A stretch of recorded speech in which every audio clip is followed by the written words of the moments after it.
മധ്യപ്രദേശിന്റെ ഹൃദയഭാഗത്ത് കാടിന്റെ രാജ്യം പോലെ തിളങ്ങി നിൽക്കുന്ന അത്ഭുത ലോകമാണ് ബാന്ധവഗഡ് ടൈഗർ റിസർവ്. ഇത് ഒരു സാധാരണ വനമല്ല, കടുവകളുടെ സാമ്രാജ്യമാണെന്ന് പറയാം. ഇന്ത്യയിൽ ഏറ്റവും കൂടുതൽ കടുവ സാന്ദ്രതയുള്ള സ്ഥലങ്ങളിൽ ഒന്നായി അറിയപ്പെടുന്ന ബാന്ധവഗഡ്. ഓരോ സഫാരിയിലും ഓരോ ത്രില്ലിംഗ് അനുഭവമായിരിക്കും കിട്ടുക. ഒരു സഫാരി മാത്രം മതി ബാന്ധവഗഡ് നിങ്ങളുടെ മനസ്സ് കീഴടക്കാൻ. അപ്പോൾ എങ്ങനെയാ, നേരെ വീഡിയോയിലോട്ട് പോയാലോ? എല്ലാവർക്കും പുതിയൊരു വീഡിയോയിലോട്ട് സ്വാഗതം. ബാന്ധവഗഡ് ടൈഗർ റിസർവിലാണുള്ളത്. മധ്യപ്രദേശിലെ ഉമരിയ ജില്ലയിലാണ് ഈ ബാന്ധവഗഡ് ടൈഗർ റിസർവ് ഉള്ളത്. അപ്പം നമ്മൾ മുൻകൂട്ടി ഓൺലൈനിൽ ബുക്ക് ചെയ്ത ടിക്കറ്റ് ഇതാ ഈ റിസപ്ഷനിൽ കാണിച്ചിട്ടാണ് നമുക്ക് സഫാരി സ്റ്റാർട്ട് ചെയ്യുന്നത്. നമ്മുടെ ഐഡിയും കാര്യങ്ങളൊക്കെ വെരിഫിക്കേഷൻ ചെയ്തതിന് ശേഷമാണ് സഫാരി സ്റ്റാർട്ട് ചെയ്യുന്നത്. ബാന്ധവഗഡ് ടൈഗർ റിസർവിലെ 3 മെയിൻ എൻട്രി ഗേറ്റുകളാണുള്ളത്. അതിൽ പ്രധാനമായിട്ടും തല, കെട്ടോളി, മഗതിയാണ്. ടൈഗർ സൈറ്റിങ്ങിന് കൂടുതൽ ചാൻസ് ഉള്ളത് തല സോൺ ആണ് കേട്ടോ. ഇവിടുത്തെ സഫാരിയുടെ ചാർജ് വരുന്നത് 3500 രൂപ ജിപ്സിക്കും 450 രൂപ ഒരാൾക്ക് പെർമിറ്റും പിന്നെ 800 രൂപ ഗൈഡ് ചാർജുമാണ് വരുന്നത്. ഇതൊരു കേഴമാനാണ്, ബാർക്കിംഗ് ഡിയർ. സാധാരണ സൈറ്റിംഗ് എന്നും തരാത്ത ഒരാളാണ്. പെട്ടെന്ന് വണ്ടികൾ ഒച്ചയൊക്കെ കേൾക്കുമ്പോൾ തന്നെ ഓടിപ്പോകുന്ന ഒരാളാണ്. എന്താണെങ്കിലും നല്ല ഒരു സൈറ്റിംഗ് തന്നെ അടുത്തുനിന്ന് കിട്ടിയെന്നുള്ളതാണ്. ഒരു കൂട്ടം റെഡ് നേപ്ഡ് ഐബിസ് ആണ്. ഈ പക്ഷിയുടെ ശരീരം പ്രധാനമായും കറുപ്പ് നിറമാണ്. കഴുത്തിൻ്റെ പിന്നിലായി കാണുന്ന ചുവന്ന നിറമുള്ള തൊലിഭാഗം ഇതിൻ്റെ ഒരു പ്രധാന പ്രത്യേകതയാണ്. നീളമുള്ള വളഞ്ഞ കൊക്കും നീളമുള്ള കാലുകളും ഒക്കെ ഈ പക്ഷിക്ക് ഭക്ഷണം കണ്ടെത്താനായിട്ട് സഹായിക്കുന്നു. ബാന്ധവഗഡ് ടൈഗർ റിസർവ് ഇന്ത്യയിലെ ഏറ്റവും പ്രശസ്തമായ കടുവ സംരക്ഷണ കേന്ദ്രങ്ങളിൽ ഒന്നാണ്. മധ്യപ്രദേശിലെ ഉമരിയ ജില്ലയിൽ സ്ഥിതി ചെയ്യുന്ന ഈ വനമേഖല സമൃദ്ധമായ ജൈവവൈവിധ്യത്തിനും ഉയർന്ന കടുവ സാന്നിധ്യത്തിനും പേര് കേട്ടതാണ്. ഏകദേശം 1500 ചതുരശ്ര കിലോമീറ്റർ വിസ്തൃതിയുള്ള ഈ റിസർവ് 1968 ദേശീയോദ്യാനമായി പ്രഖ്യാപിക്കപ്പെടുകയും പിന്നീട് പ്രൊജക്ട് ടൈഗർ റിസർവിൻ്റെ ഭാഗമായിട്ട് കടുവ സംരക്ഷണ കേന്ദ്രമായി രൂപീകരിക്കപ്പെടുകയും ചെയ്യുകയാണ് ഉണ്ടായത്. കാടിനുള്ളിലെ മലനിരകളും പുൽമേടുകളും മുളം കാടുകളും ചേർന്ന് വ്യത്യസ്തമായ ഒരു ഭൂപ്രകൃതിയാണ് ഈ ടൈഗർ റിസർവിൽ നമുക്ക് കാണാനായിട്ട് പറ്റുന്നത്. ഇത് നോക്കി, ഈ ഒരു വാട്ടർ ബോഡീസിൻ്റെ അരികിലായിട്ട് എത്ര സാമ്പാടിയറും ഒരുപാട് പക്ഷികളൊക്കെ ആയിട്ട് നമുക്ക് കാണാനായിട്ട് പറ്റിയ. കരയിലെ പുല്ലുകളൊക്കെ ഏകദേശം ഉണങ്ങി തുടങ്ങിയിട്ടുണ്ട്. അതുകൊണ്ട് തന്നെ വെള്ളത്തിന് അടിയിൽ നിൽക്കുന്ന പുല്ലുകൾ പറിച്ച് തിന്നുകയാണ് ഇവിടെയുള്ള സാമ്പാടിയറെല്ലാം കൂടെ. ഞാൻ ഈ സഫാരി ചെയ്തത് ജനുവരി മാസത്തിലായിരുന്നേ. ജനുവരി ആയപ്പോൾ തന്നെ ഏകദേശം പുല്ലുകളൊക്കെ ഡ്രൈ ആയി തുടങ്ങിയിട്ടുണ്ട്. പിന്നെ സഞ്ജയ് ദുബരി ടൈഗർ റിസർവും പന്ന ടൈഗർ റിസർവിലെ സഫാരിക്കൊക്കെ ശേഷമാണ് ഇവിടെ എത്തിയിട്ടുള്ളത്.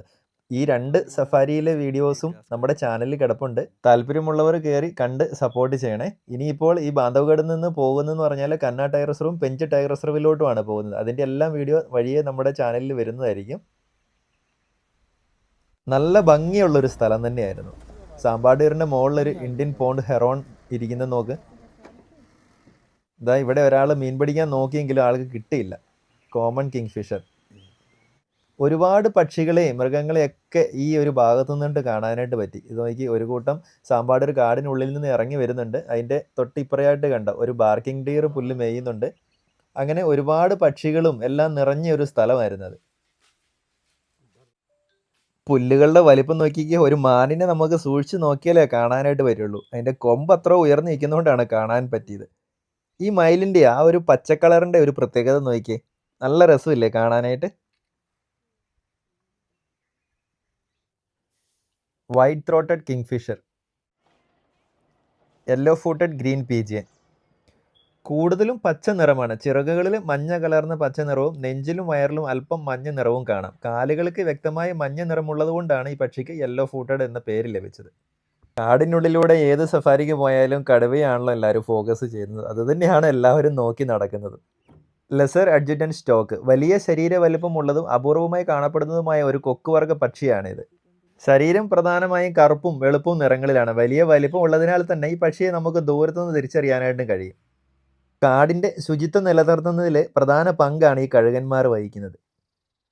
കാടിനകത്ത് ചത്ത ജീവികളുടെ ശരീരം വേഗത്തിൽ നീക്കം ചെയ്ത് പരിസ്ഥിതിയെ ശുദ്ധമായി നിലനിർത്തുന്നതിൽ ഇവ വലിയ പങ്കാണ് വഹിക്കുന്നത്. രോഗങ്ങൾ പടരുന്നത് തടയാനും കഴുകന്മാരെ സഹായിക്കുന്നുണ്ട്.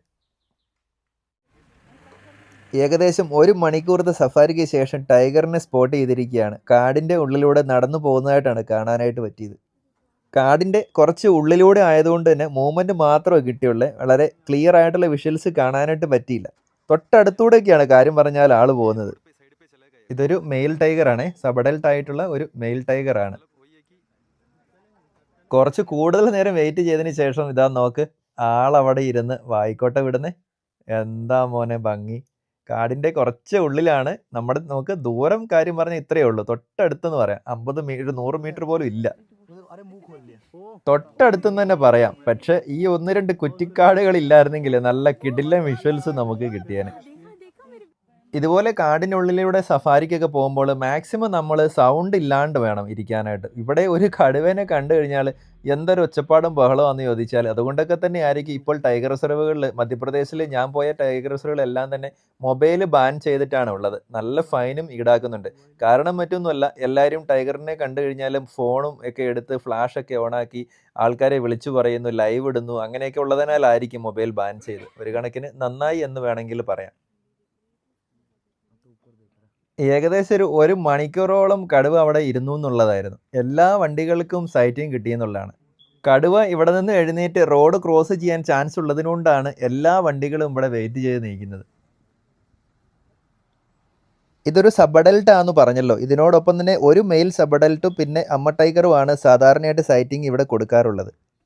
കടുവയുടെ ജീവിതശൈലി എല്ലാവർക്കും അറിയാമല്ലോ. ഒരു ടെറിറ്ററിയിൽ ഒരു കടുവ മാത്രമേ കാണുള്ളൂ. ഇതിപ്പോൾ ഇവിടെ ഈ സബ് അഡൽട്ട് ആയിട്ടുള്ള മെയിലിൻ്റെ കൂടെ ഒരു ആൺകടുവയും പിന്നെ അമ്മക്കടുവയാണ് ഉള്ളത്. ഈ അമ്മക്കടുവയുടെ അടുത്ത് നിന്ന് ഇവർ എപ്പം വേണമെങ്കിലും സെപ്പറേറ്റ് ചെയ്തു പോകാം. സാധാരണയായിട്ട് ആൺകടുവ കുഞ്ഞുങ്ങളെന്ന് പറഞ്ഞാൽ 2-2.5 വയസ്സൊക്കെ ആകുമ്പോഴത്തേന് ഹണ്ടിങ്ങും എല്ലാം പഠിച്ചതിന് ശേഷമായിരിക്കും സെപ്പറേറ്റ് ആയി പോകുന്നത്. എന്നാൽ ഫീമെയിൽ ആയിട്ടുള്ള കുഞ്ഞുങ്ങളാണെങ്കിൽ ഒരു 1.5 വയസ്സൊക്കെ ആകുമ്പോഴത്തേന് അമ്മയുടെ നിന്ന് ഫൈറ്റ് ചെയ്ത് വേറെ ടെറിറ്ററിയിലോട്ട് അവർ പോകും. ചിലപ്പോൾ സ്വന്തം അമ്മയ്ക്കും മക്കളുടെ മുന്നിൽ തോറ്റു കൊടുക്കേണ്ടി വരും. അവർ ടെറിട്ടറി ഫൈറ്റിങ്ങിൽ തോറ്റു കഴിഞ്ഞാൽ അമ്മയ്ക്ക് അവിടെ നിന്ന് മാറിപ്പോകേണ്ടതായിട്ട് വരും.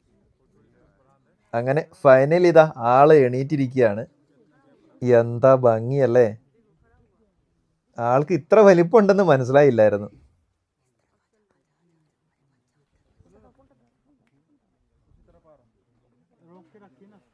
ഇത്രയും വണ്ടികൾ റോഡിൽ കിടക്കുന്നതിനാൽ റോഡിലോട്ട് ക്രോസ് ചെയ്ത് പോകുന്നില്ലെന്ന് വെച്ച് ആള് ഉള്ളിലോട്ട് കയറി പോവുകയാണ്. കടുവയെ പറഞ്ഞിട്ടും കാര്യമില്ല, വണ്ടികൾ മൊത്തം റോഡിലാണ്. കടുവ അവിടുന്ന് എണീറ്റപ്പോഴേ നമ്മുടെ വണ്ടിക്ക് ഇരുന്ന ആൾക്കാരെല്ലാം ഒന്ന് നോക്കിയിട്ടാണ് പോയത്. നോക്ക്.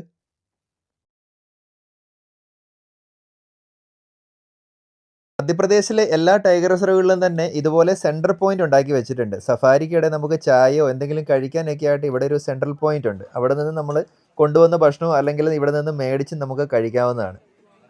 ഞാൻ നേരത്തെ പറഞ്ഞല്ലോ, ഇവിടെ പ്രധാനമായിട്ടും കോർ സോണിൽ 3 സോണുകളാണുള്ളത്. തല, മഗ്ദി, അതുപോലെ കെറ്റോലി. മോർണിംഗിലെ സഫാരി എന്ന് പറഞ്ഞാൽ ഏകദേശം 4 തൊട്ട് 5 മണിക്കൂർ വരെ സമയമുണ്ട്. 6 മണി തൊട്ട് 11 മണി വരെയൊക്കെ സമയമുണ്ട്.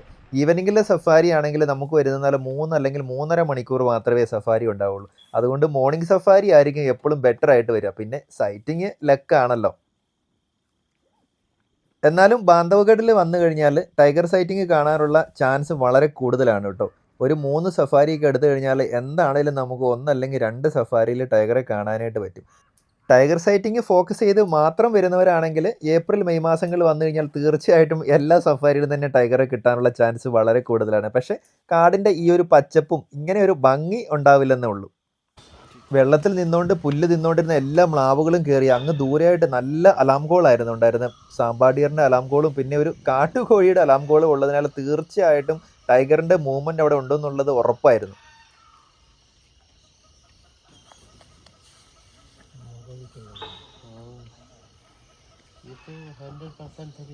സാമ്പാഡിയറിൻ്റെ അലാം കോൾ എന്ന് പറഞ്ഞാൽ 100% പെർഫെക്റ്റ് ആയിരിക്കും എന്നുള്ളതാണ്. അത് സത്യമാണെന്ന് തോന്നിച്ച നിമിഷമായിരുന്നു. കുറച്ച് അപ്പുറത്തോടെ ഇതാ പോകുന്ന ആള്.